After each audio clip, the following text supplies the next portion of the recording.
Be here, and I am so excited to be the host or one of the offices in which you have placed your most precious resources, and that is the young, vibrant leadership of the Korean American community. Andy, wave your hand. Where are you, Andy? Andy is right here, and I want more. How about that?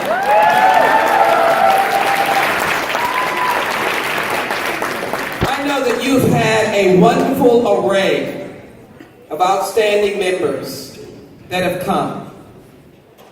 But I also think it's important for you to know what was happening up on the Hill. For more than 11 hours, and I just left the House Judiciary Committee, we were in a committee where we should be and should have been focusing on the rule of law, focusing on the Constitution and the truth and transparency. That's why I think what we're doing here today is so important, because the esteemed Ambassador Cho, who is here representing South Korea, has been a representative of what democracy is. And we in the United States, as a partner to the nations that believe in democracy, should be a shining star to be able to know the truth, tell the truth. And for 11 hours, we were questioning an individual, going back over the Clinton emails, but never once were we talking about protecting the elections of 2018. That is what the grassroots community should be focused on as you are here in the United States, making sure that your voice is heard for the rule of law and the Constitution.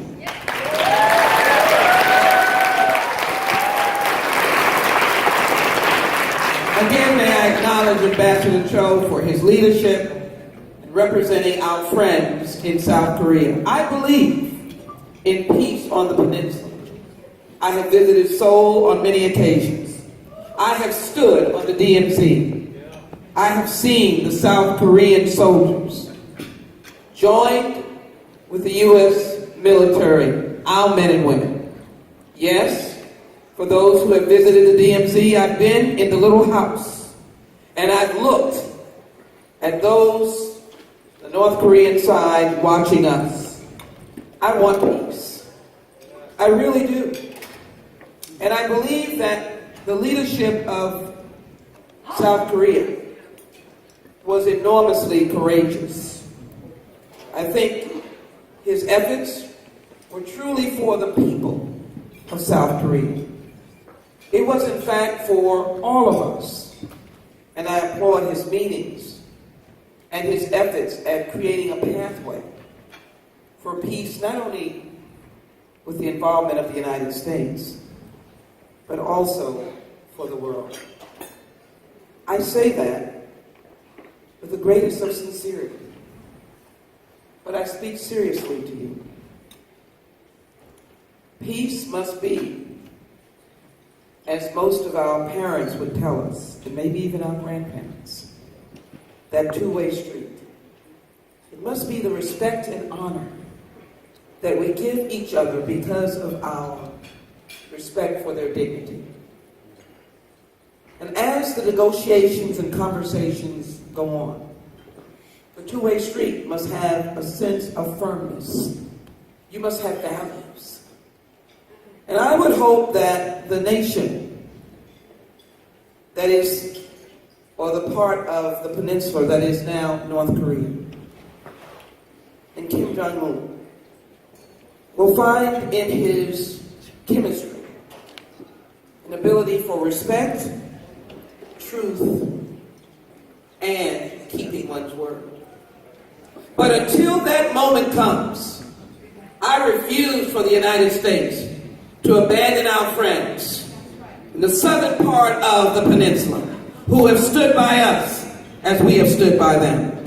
We must be firm that any agreement protects all of the people of the Korean peninsula, not just a few, but all of them.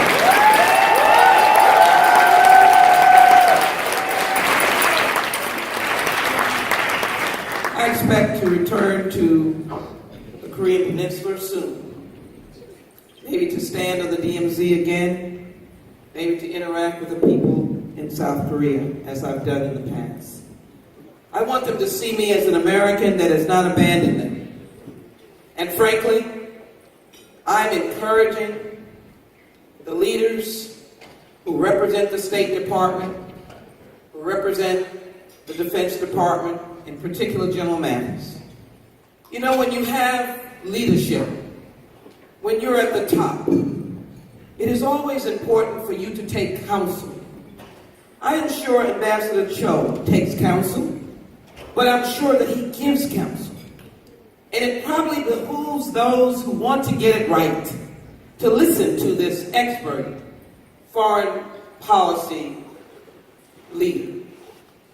And so I would hope that these leaders in our State Department and our Defense Department would say that abandoning military exercises was probably not the best decision.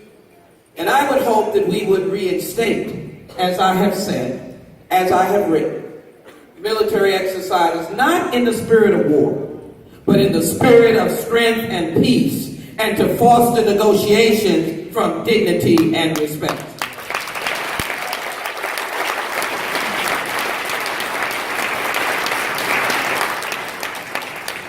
Let me say how excited I am to come from Houston and the state of Texas. 70,000 Koreans live in the state of Texas. They are all, I'd like to say, my friends. But certainly those who live in Houston are clearly my friends. We work together. We stand together. And we celebrate together. And it is their leadership that causes me to be attuned to the legislative needs of this community. I want to make sure that it is well known that I am grateful to them for their leadership. And frankly, I want to see the legislation supported by my friend Adam Smith dealing with the adoptee citizenship is passed and passed as soon as possible.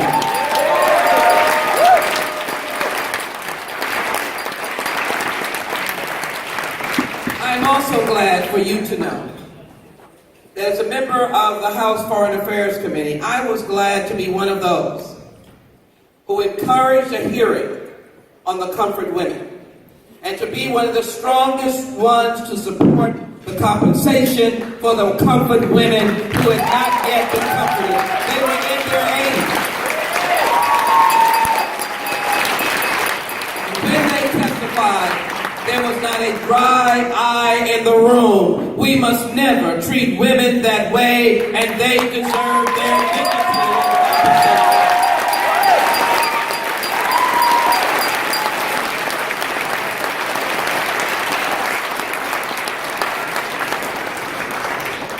Let me conclude by speaking about something that is near and dear to my heart.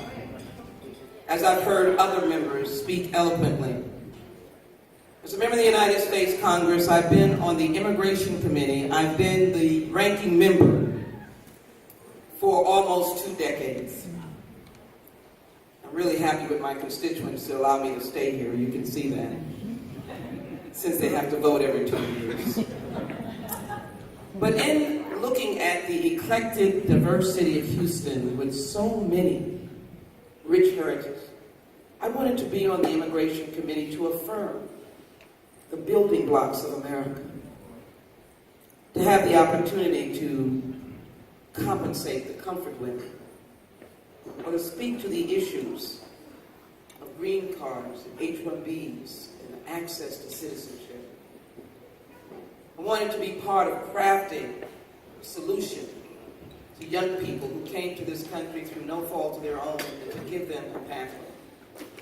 And I guess it is true because I am part of the immigrant history, but I would say that my grandparents were migrants because they left Jamaica and went to Panama. They didn't immigrate, they migrated there and were fortunate enough to work on the Panama Canal. Can you imagine the emotion of going to the Panama Canal to see the name of my grandfather? He then had the opportunity, and my grandmother, baby in tow, to seek to migrate, to immigrate to the United States. They had a journey. It makes me even more empathetic to those who have to fly thousands of miles, those who may have walked across the border, those who may have fought in the Korean War and came to the United States for refuge. I am one who believes that you must welcome those who have chosen to leave home because they seek a nation that will look at them as a strong component of that nation's strength.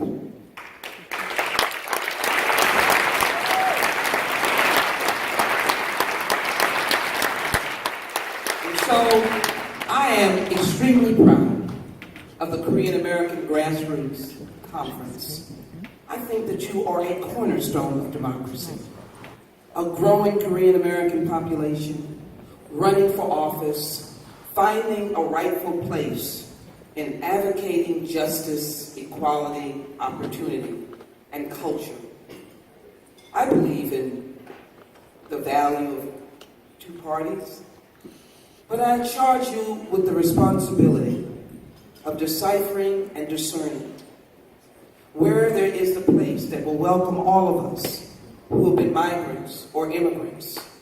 Or as you look around the world and you will see the thousands going into Europe, as I have seen, to try to emphasize when I travel to Europe that their strength is how they treat these migrants and how they help grow the economy in Europe or the people of Europe.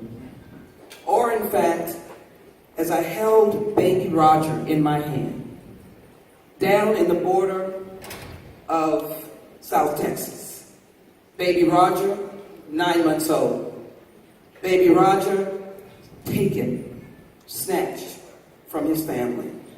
Baby Roger could not talk. And I entrust to my nation to take care of baby Roger, to never do that to any baby ever again that comes into the United States of America.